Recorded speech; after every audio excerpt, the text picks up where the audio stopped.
નમસ્કાર વિદ્યાર્થી મિત્રો, હું છું આર્યન પટેલ અને તમે જોઈ રહ્યા છો ક્લેવર એકેડેમી યુટ્યુબ ચેનલ। તો આજના વિડીયોની અંદર આજે આપણે જોવાના છીએ ધોરણ 11 વિષય ઇકો મોસ્ટ આઈએમપી પ્રશ્નો 50માંથી 50 પાકા સેકન્ડ એક્ઝામ 2024 માટે આ વિડીયો તમને ખૂબ જ હેલ્પફુલ થવાનો છે। એના માટે વિડીયોને પૂરેપૂરો જોજો। તો ચલો વિદ્યાર્થી મિત્રો, તમારો ટાઈમ વેસ્ટ ન કરતા આ વિડીયોની શરૂઆત કરીએ।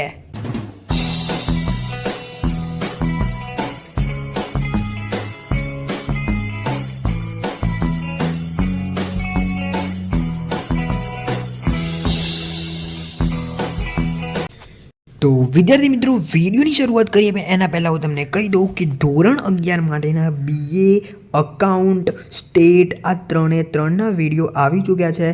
જાઓ આપણી ચેનલની અંદર અને જોઈ લો। ઓકે, તમામ વિડીયો તમને મળી જશે અને ટૂંક સમયમાં ગુજરાતી એસપીસીસીના બી વિડીયો આવી જશે, એટલે ઇંતજાર તો કરવો પડશે, પણ બહુ ઇંતજાર કરવો નહીં પડે, તરત જ વિડીયો મળી જશે। ઓકે, તો ચલો વિદ્યાર્થી મિત્રો જોઈ લઈએ આપણે અર્થશાસ્ત્રનો। તો અર્થશાસ્ત્રના હું તમને ચેપ્ટર નંબર 1 થી 9 જે ચેપ્ટર તમારે આવવાના છે એ હું તમને આપી દઈશ। ઓકે, સેક્શન વાઇઝ તમને 5 ગુણના 3 ગુણના 2 ગુણના ચેપ્ટર વાઇઝ આપીશ। ઓકે, તો જોઈ લઈએ ચેપ્ટર નંબર 1 અર્થશાસ્ત્ર વિષય પ્રવેશ। તો એની અંદર સેક્શન એ અને બી તમારે સ્વાધ્યાયમાંથી કરવાનું રહેશે અને 2 ગુણની આપણે વાત કરીએ વિદ્યાર્થી મિત્રો, તો 2 ગુણ માટે આર્થિક અને બિનઆર્થિક પ્રવૃત્તિ વચ્ચેનો તફાવત, એકમલક્ષી અને સમગ્રલક્ષી અર્થશાસ્ત્ર વચ્ચેનો તફાવત બી પૂછાઈ શકે છે અને એકમલક્ષી અને સમગ્રલક્ષી અર્થશાસ્ત્રનું સમજાવવાનું બી કહી શકે છે। કૌટિલ્યની વ્યાખ્યા જુદા જુદા અર્થશાસ્ત્રીએ જે આપેલી છે એ બધા તમારે વ્યાખ્યા તમારે કરવાની રહેશે। તમને કોઈ પણ અર્થશાસ્ત્રીનું નામ આપી દે અને તમને એવું કહે કે આ અર્થશાસ્ત્રીની વ્યાખ્યા લખો, જેમ કે વિદ્યાર્થી મિત્રો તમને કહી શકે એડમ સ્મિથની વ્યાખ્યા તમે કૌટિલ્યનું અર્થશાસ્ત્ર સમજાવો, એવું બી તમને પૂછી શકે છે। 3 ગુણ માટેની તમને કહી દઉં તો અર્થશાસ્ત્ર વિષયનું મહત્ત્વ અને એડમ સ્મિથ અને માર્શલે આપેલી, જો મેં તમને કીધું એ પ્રમાણે આ રીતનો એક પ્રશ્ન પૂછાઈ શકે છે, એડમ સ્મિથ અને માર્શલે આપેલી અર્થશાસ્ત્રની વ્યાખ્યા। 5 ગુણ માટે આમાંથી પૂછાતું નથી, પણ વિદ્યાર્થી મિત્રો આ તો બહુ હાર્ડ પેપર કાઢવું હોય તો આ પ્રશ્ન પૂછાઈ શકે છે કે પશ્ચિમમાં અર્થશાસ્ત્રનો ઉદ્ભવ અને વિકાસ ટૂંકમાં માહિતી જણાવો। જો તમે જો તમારે 50માંથી 30-35 લાવવા હોય તો આ પ્રશ્ન તમે નહીં કરો તો બી ચાલશે। ઓકે, વાત કરીશું ચેપ્ટર નંબર 2 મૂળભૂત ખ્યાલો અને સંકલ્પનાઓ। તો એની અંદર સેક્શન એ બી તમારે સ્વાધ્યાયમાંથી કરવાના રહેશે। વાત કરીએ સેક્શન નંબર સી, એટલે 2 ગુણ માટે ખાનગી અને જાહેર વસ્તુનો તફાવત, પ્રો માર્શલના મતે સંપત્તિનો અર્થ, ઉત્પાદનના સાધનના સંદર્ભમાં શ્રમનો અર્થ। આ 3 પ્રશ્નો તમારા રહેશે, તો જોઈ લેજો। ઓકે, આમાંથી હું તમને મોસ્ટ આઈએમપી કહું તો ખાનગી અને જાહેર વસ્તુનો તફાવત। વાત કરીશું વિદ્યાર્થી મિત્રો 3 ગુણ માટે તો વસ્તુઓના પ્રકારો જણાવી, ઉદાહરણ આપી સમજાવો, સંપત્તિના પ્રકારો, વ્યાપાર ચક્રનો અર્થ આપી તેના તબક્કા। આમાંથી વસ્તુઓના પ્રકારો અને વ્યાપાર ચક્ર વેરી મોસ્ટ ટાઈમ વિધી જશે। 5 ગુણ માટે આપણે વાત કરું તો 5 ગુણની અંદર ઉત્પાદનના સાધનો તમને ખબર જ છે, જમીન, મૂડી, શ્રમ, નિયોજક, એ તમારે ઉત્પાદનના સાધનો સમજાવવાના છે અને અર્થતંત્રમાં આવતા ચક્રાકાર આર્થિક પરિવર્તનોના પ્રકાર। તો વિદ્યાર્થી મિત્રો આઈ હોપ કે તમે સમજી ગયા હશો। ઓકે, આ 2 પ્રશ્નો તમારે કરવાના રહેશે। હવે આપણે વાત કરીશું ચેપ્ટર નંબર 3 માંગની આપણે વાત કરીએ તો સેક્શન નંબર એ અને બી તમારે સ્વાધ્યાયમાંથી કરવાના છે અને 2 ગુણની આપણે વાત કરીએ વિદ્યાર્થી મિત્રો, તો 2 ગુણની અંદર માંગ વિધેય very very very very very very very IMP થઈ જશે। માંગની મૂલ્ય સાપેક્ષતા માપવાની રીતો તમને ખબર છે, 5 રીતો આપેલી છે એ તમારે કરવાની છે। વ્યક્તિગત માંગ અને બજાર માંગનો અર્થ, ગિફન વસ્તુ એટલે શું, પ્રતિષ્ઠા મૂલ્ય એટલે શું, આ તમારે વ્યાખ્યાઓ કરવાની રહેશે। વાત કરીશું 3 ગુણની તો માંગમાં વિસ્તરણ, સંકોચન અને વધારો ઘટાડો આકૃતિ સહિત તમારે લાઈન સર લખવાનું છે। ઓકે, એટલે કે વિસ્તરણ સંકોચનની પહેલાં તમારે આકૃતિ, એની સમજૂતી બી તમારે લખવાની છે, બરાબર। આ બધું તમે લખશો તો પૂરેપૂરા માર્ક્સ તમને મળશે। અને માંગના અપવાદો, આ 3 પ્રશ્નોમાંથી એક પણ પ્રશ્ન બહારનો નહીં પૂછાય વિદ્યાર્થી મિત્રો, આ 3 પ્રશ્નોમાંથી એકાદો પ્રશ્ન તમારા પેપરની અંદર હશે। 5 ગુણની વાત કરી લઈએ તો માંગનો અર્થ આપી, માંગને અસર કરતા પરિબળો અને માંગનો નિયમ વેરી વેરી આઈએમપી થઈ જશે, માંગનો નિયમ, બરાબર। વાત કરીશું પુરવઠો તો તફાવત, અહીંયા સેક્શન એ અને બી તમારો તો હશે સ્વાધ્યાયનો, પણ 2 ગુણની આપણે વાત કરીએ તો તફાવત જથ્થો અને પુરવઠા રેખાને ઢાર હોય છે, કારણ આપો વેરી મોસ્ટ ટાઈમ બી છે, પૂછાતો હોય છે, બરાબર। અને વ્યક્તિગત પુરવઠો અને બજાર પુરવઠાનો અર્થ તમને પૂછાઈ શકે છે, આનો 1 માર્ક્સ અને આનો 1 માર્ક્સ બરાબર કરીને તમને પૂછી શકે છે 2 માર્ક્સ. ઓકે, વાત કરીશું વિદ્યાર્થી મિત્રો 3 ગુણના પ્રશ્નની.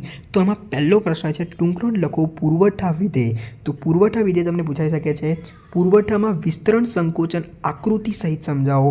પુરવઠામાં વધારો ઘટાડો, જેમ આપણે માંગમાં જોયું વિસ્તરણ સંકોચન અને વધારો ઘટાડો, એમાંથી આ 3માંથી તમને એક પ્રશ્ન પૂછાઈ શકે છે.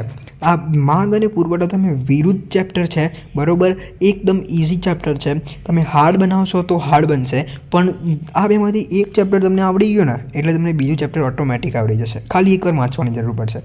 ઓકે, વાત કરી લઈએ વિદ્યાર્થી મિત્રો આ 2 ચેપ્ટરની અંદર હું તમને કોન્સેપ્ટની વાત કરું તો વધે ઘટેનો કોન્સેપ્ટ છે, બરોબર. માંગ વધે તો પુરવઠો ઘટે, માંગ ઘટે તો પુરવઠો ઘટે, આવું બધું છે, બરોબર. એટલે તમે વાંચો તો ખબર પડી જશે તમને.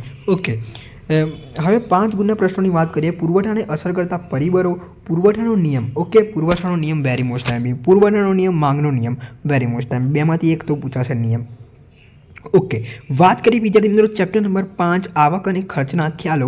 તો સેક્શન એ અને બી તમારે સ્વાધ્યાયમાંથી કરવાના રહેશે. 2 ગુણની આપણે વાત કરી લઈએ તો સમયનો ટૂંકો ગાળો એટલે શું અને સમયનો લાંબો ગાળો બી તૈયાર કરી લેજો. સરેરાશ સ્થિર ખર્ચ ઉદાહરણ આપી સમજાવો.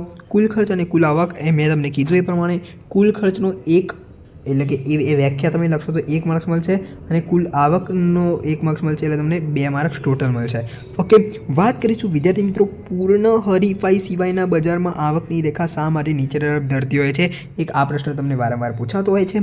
ઓકે, વાત કરીશું વિદ્યાર્થી મિત્રો 3 ગુણ માટે.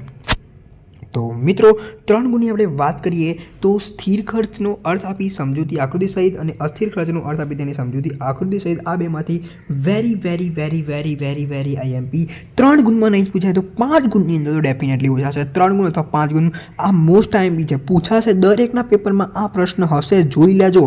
ઓકે, ગેરંટી મારું છું. ઓકે, જોઈ લેજો. ઓકે, હવે વિદ્યાર્થી મિત્રો આપણે વાત કરીશું 5 ગુણની. તો ઉત્પાદન ખર્ચના વિવિધ ખ્યાલોની સમજૂતી આપો. હવે વાત કરીશું ચેપ્ટર નંબર 6 બજાર. એમાં સેક્શન એ અને બી તમારે સ્વાધ્યાયમાંથી પૂછાશે. અને 2 ગુણની આપણે વાત કરી લઈએ તો પૂર્ણ હરીફાઈના સંદર્ભમાં વાહન વ્યવહારનો ખર્ચ સમજાવો. ઇજારાયુક્ત હરીફાઈ એટલે શું? ઇજારાના સંદર્ભમાં પેટીએજ ઉદ્યોગ છે, આ વેરી મોસ્ટ આવી થઈ જશે, બરોબર. પછી 3 ગુણની આપણે વાત કરીએ તો પૂર્ણ હરીફાઈ અને ઇજારાનો તફાવત, આ મોસ્ટ આવી થઈ જશે. તફાવત જે છે ઇજારાયુક્ત હરીફાઈના 3 લક્ષણો, અલ્પહસ્તક ઇજારાના 3 લક્ષણો અને હરીફાઈ આધારિત બજારનું વર્ગીકરણ. આમાંથી તફાવત મોસ્ટ આવી થઈ જશે. વાત કરીશું 5 ગુણની તો બજારનો અર્થ આપી તેના લક્ષણો અને બજારનું વર્ગીકરણ સવિસ્તર સમજાવો. એમાંથી લક્ષણો મોસ્ટ આઈએમપી થઈ જશે, બજારના લક્ષણો. વાત કરીશું વિદ્યાર્થી મિત્રો ચેપ્ટર નંબર 7 ભારતીય અર્થતંત્ર. તો એની અંદરથી સેક્શન એ અને બી તમારે સ્વાધ્યાયમાંથી કરવાનું રહેશે. 2 ગુણની આપણે વાત કરી દઈએ તો હોમ ચાર્જીસ એટલે શું? વેરી વેરી આઈએમપી, પછતાતા ના પૂછાશે. દરેકના પેપરમાં હશે આ પ્રશ્ન, જોઈ લેજો. આમાંથી મેં તમને અડધા પ્રશ્ન એવા છે ને કહી દીધા છે કે પૂછાશે, બરાબર. પણ તમે તૈયાર નહીં કરો ને તો ભાઈ તમે કહેશો કે આ તમે કર્યા જ નહીં, પછી તમે કહેશો કે તમે આઈએમપી નહોતા આપ્યા. મેં તમને આઈએમપી વેરી વેરી આઈએમપી આપેલા છે. ભારત ખેતી પ્રધાન દેશ છે, વિધાન સમજાવો. Very very very very very IMP. Okay, વાત કરીશું પછી ભારતની પ્રાચીન નિકાસો જણાવો. 3 ગુણ માટે. રેલવેનો વિકાસ. જો રેલવેનો વિકાસ આપણે એસએસની અંદર બી ભણતા, તમને ખબર હોય તો 8મું હોય, 9મું હોય, 10મું હોય, રેલવેવાળું ટૂંકણો આવતી હતી, બરાબર. એસએસને ચેપ્ટર ધોરણ 9 કાં તો 10માં આવતી હતી, બરાબર. 1853માં રેલવે અને થાણા વચ્ચે છે તો રેલવેનો વિકાસ, બરાબર. એ બધું તમને આવતું હતું, એટલે થોડું થોડું તમને આવડતું હશે. ટૂંક નોંધ રાષ્ટ્રીય આવકમાં વિવિધ ક્ષેત્રોનો ફાળો, ભારતમાં પાયાની સુવિધાઓ વર્ણવો. ઓકે, હવે વિદ્યાર્થી મિત્રો આપણે વાત કરીએ ચેપ્ટર નંબર 5 એટલે કે સોરી ચેપ્ટર 5 નહીં 5 ગુણ માટે. ઓકે, ચેપ્ટર નંબર 7 અને 5 ગુણ માટે. તો આ વેરી વેરી મોસ્ટ ટાઈમ છે. આ બેમાંથી ફાઇનલ એક પ્રશ્ન પૂછાવાનો છે. સ્વાતંત્ર્ય પૂર્વે એના ભારતીય અર્થતંત્રની સમજૂતી, સ્વાતંત્ર્ય પછી, આ બેમાંથી ફાઇનલ એક પ્રશ્ન આવશે. ફાઇનલ થઈ ગયો કે તમારા પેપર મેં ફોડી નાખ્યું. આ બેમાંથી એક પ્રશ્ન ફાઇનલ આવવાનો છે. ઓકે, પછી એક આ રેલવેનો વિકાસ બી કરી લેજો. પછી હોમ ચાર્જીસવાળો બી કરી દેજો. તમારું પેપર અડધું મેં ફોડી નાખ્યું, બરાબર. બજારના લક્ષણો કરી દેજો. પછી પૂર્ણ હરીફાઈ ઇજારાનો તફાવત કરી દેજો, બરાબર. અડધું મેં તમને કહી દીધા છે, અડધા પ્રશ્નો કયા કયા પૂછાશે. ઓકે, પછી વિદ્યાર્થી મિત્રો આપણે વાત કરી દઈએ ચેપ્ટર નંબર 8 આર્થિક સુધારાઓ. તો એની અંદર સેક્શન A B સ્વાધ્યાય તમારે સ્વાધ્યાયના કરવાના રહેશે. 2 ગુણની આપણે વાત કરી લઈએ તો આર્થિક સુધારાનો અર્થ આપી તેના પાસા. ભારતમાં 1991માં આર્થિક સુધારાની ફરજ પડી શા માટે? Very most IMP. Very most IMP. Okay, MRTB એક્ટનું પૂરું નામ જણાવવા કાયદો શા માટે કઢાવ્યો? વેરી મોસ્ટ આઈએમપી થઈ જશે. જે બીજો અને ત્રીજો જે છે 2 ગુણમાં એ તમને વેરી મોસ્ટ આઈએમપી થઈ જશે. વાત કરીશું વિદ્યાર્થી મિત્રો 3 ગુણ માટે. તો વૈશ્વિકીકરણનો અર્થ આપી તેની બાબતો, વિદેશ વેપારની નીતિ, આર્થિક સુધારાની પ્રતિકૂળ અસરો. તો આર્થિક સુધારાની પ્રતિકૂળ અસરો અને વૈશ્વિકીકરણ 2 મોસ્ટ આઈએમપી થઈ જશે. વાત કરીશું 5 ગુણ. તો ઉદારીકરણ મોસ્ટ આઈએમપી, ખાનગીકરણ મોસ્ટ આઈએમપી. ખાનગીકરણ વધારે પૂછાતું હોય છે. વાત કરીશું વિદ્યાર્થી મિત્રો લાસ્ટ ચેપ્ટર એટલે કે ચેપ્ટર નંબર 9 રાષ્ટ્રીય આવક. તો સેક્શન A અને B તમારે સ્વાધ્યાયમાંથી પૂછાશે. 2 ગુણ માટેની આપણે વાત કરીએ તો પ્રોપીગુ રાષ્ટ્રીય આવક કોને કહે છે? અને એવું તમને કહી દઉં કે 2 ગુણનો જે પ્રશ્ન છે આમાંથી એક પ્રશ્ન ફાઇનલ આવવાનો છે. તફાવતોમાંથી એક તફાવત ફાઇનલ છે, બરાબર. GDP NDP, GNP અને NNP, અલિપ્ત અર્થતંત્ર, ખુલ્લું અર્થતંત્ર અને GDP GNP. પણ હું તમને કહ્યું તો આ 1, આ 2 અને આ 3, આ 3 તફાવત કરી લેજો. વેરી મોસ્ટ આઈએમપી છે. 3માંથી એક તો ફાઇનલ પૂછાશે. ઓકે, હવે આપણે વાત કરી લઈએ 3 ગુણની. તો 3 ગુણની વાત કરીએ તો કાચી આંતરિક, શુદ્ધ આંતરિક, કાચી રાષ્ટ્રીય, શુદ્ધ રાષ્ટ્રીય પેદાશ. તો આમાંથી બી એક ટૂંકનો તમને પૂછાશે ફાઇનલ, બરાબર. આમાંથી ફાઇનલ એક ટૂંકનો તમારી આવશે.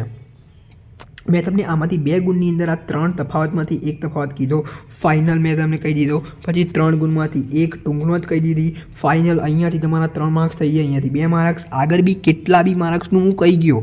ઓકે, તો કરી લેજો. વાત કરીશું 5 ગુણનો અને લાસ્ટ પ્રશ્ન વિદ્યાર્થી મિત્રો. અલિપ્ત અર્થતંત્રમાં રાષ્ટ્રીય આવકનો ચક્રાકાર પ્રવાહ આકૃતિ સમજાવો. વેરી મોસ્ટ આઈએમપી પૂછાશે, જોઈ લેજો. પછી તમે એવું ના કહેતા કે નહોતો કર્યો. રાષ્ટ્રીય આવકનો ચક્રાકાર પ્રવાહ વેરી મોસ્ટ આઈએમપી પૂછાશે. તો વિદ્યાર્થી મિત્રો આ હતું તમારું ચેપ્ટર નંબર 9 અને આ લાસ્ટ આ એક રહી ગયો હતો બેવડી ગણતરીનો અર્થ આપી તેના ઉપાયો. ઓકે, આ 2 પ્રશ્ન તમારે જોઈ લેજો. તો વિદ્યાર્થી મિત્રો આઈ હોપ કે તમારા બધા પ્રશ્નો મેં આવરી લીધા છે. જે આઈએમપી હતા એ મેં તમને કહી દીધા છે. જે લોકોએ પૂરેપૂરો વિડીયો જોયો છે એમને આ બેનિફિટ થયો હશે. મેં અડધું પેપર કહી દીધું. ઓકે, તો વિદ્યાર્થી મિત્રો વિડીયો સારો લાગે લાઈક કરજો. ચેનલની અંદર નવા તો ચેનલને સબસ્ક્રાઈબ કરજો. બેલ આઇકનને જલ્દી પ્રેસ કરજો. મળીશું નેક્સ્ટ વિડીયોમાં. ત્યાં સુધી good bye, take care, all the best.